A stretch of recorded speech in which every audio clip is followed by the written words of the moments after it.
Peut-être qu'aujourd'hui tu ne comprends pas ton incapacité à être pleinement accompli. C'est un peu comme si tu essayais de remplir un récipient percé. Tant que les trous sont là, il ne sera jamais plein. Pourtant, si tu lui parlais à lui, il saurait te répondre. Il te connaît bien mieux que toi tu ne te connais. Il t'aime bien plus que toi tu ne t'aimes. Mais tu ne l'écoutes pas.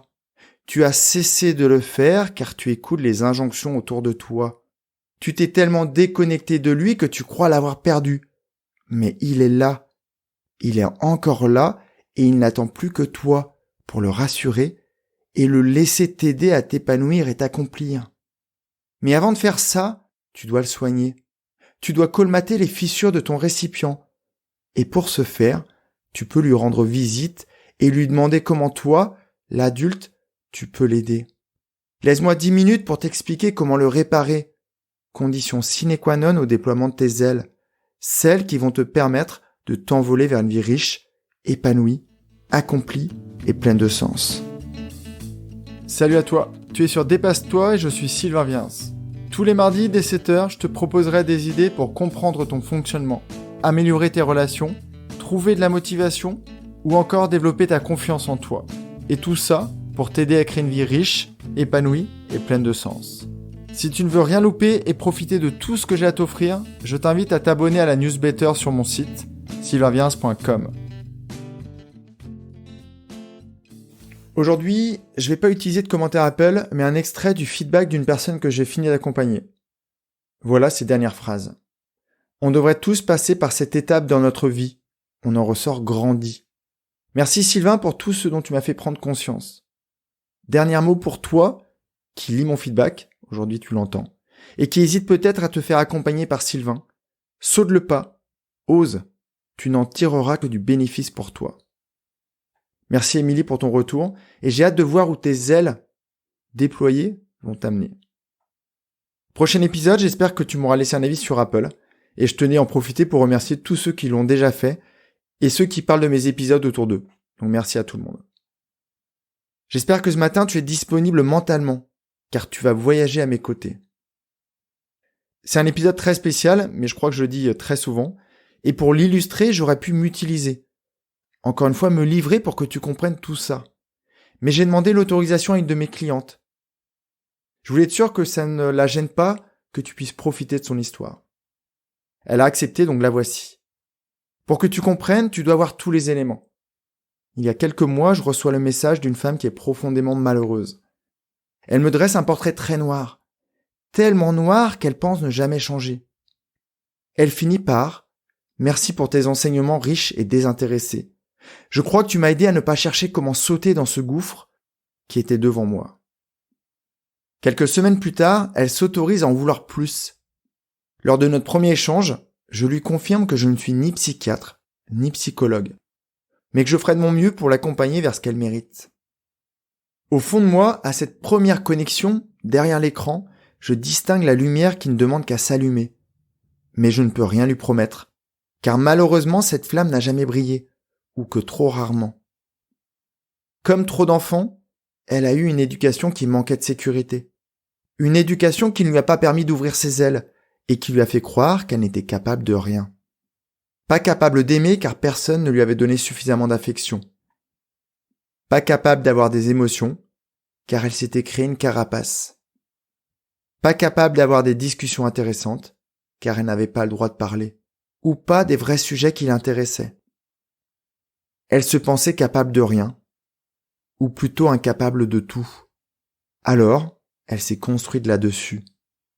35 ans après ça, elle entend un épisode, et là, une toute petite flamme, minuscule, au fond d'elle lui suggère de me contacter. On va travailler beaucoup de sujets ensemble, mais le déclic viendra de cette séance si particulière, si intense qu'elle restera ancrée dans sa mémoire et que moi-même, je ne l'oublierai jamais. Tout simplement, je lui propose de fermer les yeux, et si la situation le permet, fait pareil. Je vais lui demander de me décrire ce qu'elle voit quand je lui demande de penser à elle, petite, enfant. Elle voit une petite fille d'environ 8 ans. Les cheveux couleur soleil. Une petite frange sur le front. Mais son visage est triste. Elle ne parle pas, elle est fermée. L'image est sombre et je vois qu'elle la rend mal à l'aise. Alors je lui demande de regarder à côté. Elle me décrit un espace bitumé, des cages de foot, des dessins à la craie sur le sol. Elle voit des salles dont les fenêtres sont tapissées de photos d'enfants. Elle entend des cris de joie, de jeu. Elle voit des enfants qui jouent, qui courent, qui se battent, mais pas elle. Elle est dans le coin de la cour. Personne autour d'elle. Elle est assise sur une marche d'escalier. En séance, des larmes commencent à rouler sur ses joues. Alors tout de suite, je lui propose d'entrer dans la scène, d'aller au contact d'elle-même, petite, et de lui expliquer ce qu'elle a compris des séances précédentes, ce qu'elle a saisi de toute sa valeur. Après un moment d'hésitation, je vois ses bras qui bougent, de la compassion sur son visage. Elle s'enlace. Elles pleurent toutes les deux. Elle ne me dit pas ce qu'elle lui dit, mais je crois entendre. Tu es bien plus capable que les autres te font croire. Tu es bien plus jolie que tes parents te laissent penser. Tu es bien plus intéressante que l'intérêt que les autres enfants te portent. Je pense aussi que sa petite, elle enfant, lui dit des choses. Elle lui exprime des besoins. Et elle pleure. On fait une pause. C'est très intense. Et après un moment, je lui demande si elle veut y retourner. Mais peut-être avec l'aide d'une autre personne, qui pourrait encore plus rassurer cette petite fille, isolée dans cette cour d'école. Elle choisit une femme bien plus âgée qu'elle. Elle me la décrit. C'est sa nounou. La seule femme avec qui son cœur s'est connecté. Elle y retourne avec plus de sérénité, car elle est accompagnée d'une femme qui peut l'aider à aller mieux. Après cette visualisation, je lui ai demandé de noter ce que sa petite lui avait demandé. Et ce qu'elle s'était dit à elle-même, enfant. À la séance suivante, je retrouve ma cliente avec le sourire. Elle ne se reconnaît plus, mais moi, je la vois, la vraie elle, celle qui se cachait lors des séances précédentes. Sa beauté intérieure illumine enfin sa beauté extérieure. Elle s'est réparée, elle s'est soignée, toute seule. Elle a repris le goût à la vie, et dans la séance, plus rien n'est pareil. Elle se sent plus confiante et rassurée. Elle se rend compte de toutes ses qualités, de tout ce qu'elle mérite. On va parler ensemble de relations amoureuses et amicales. Son énergie est complètement différente et elle a pris confiance en la vie. Elle me dit même, avec un large sourire, je lui ai beaucoup parlé cette semaine. Et toi, que vois-tu quand tu t'imagines enfant ? Est-ce un enfant heureux, épanoui, entouré ? Un enfant qui a trouvé sa place dans la vie, dans sa famille, dans sa fratrie ? Un enfant qui ose parler, courir, sauter. Je te conseille vraiment de faire l'exercice. Imagine-toi enfant. Et commence à défocaliser. Vois ce que tu aurais pu faire ou ce que tu ferais aujourd'hui avec tes capacités d'adulte. Et retourne, comme ma cliente, te conseiller. Réparer ce petit enfant si jamais lui il a été blessé. Quand tu fais ça, tu réécris ton histoire et tu reviens au moment présent avec de nouvelles croyances, de nouvelles ressources. Et celles-là vont t'aider à avancer.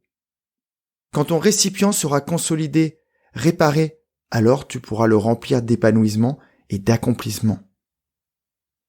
Si tu n'es pas encore abonné à ma lettre, fais-le pour ne pas louper les prochaines ressources que je t'offrirai. Je te souhaite une magnifique journée à toi, mais aussi à lui, ce petit enfant qui aurait tant mérité qu'on lui explique qu'il est beau, intelligent, capable de tellement de choses. Mais je te rassure, il est encore suffisamment tôt pour que tu le fasses et qu'ensemble, vous vous créez une vie que tu mérites. Si tu as pensé à des amis, à des proches, dépose-leur cet épisode au chaud devant leurs yeux afin qu'ils se réparent du passé et qu'ils se construisent un futur épanoui et accompli.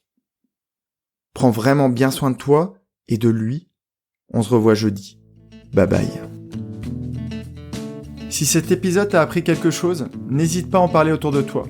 Dis-toi qu'à chaque fois que tu m'aides à le diffuser, tu fais tous les jours un peu plus pour aider tes proches et influencer positivement les gens qui nous entourent. Je te remercie très sincèrement pour ton écoute et je te souhaite vraiment le plus beau pour la suite.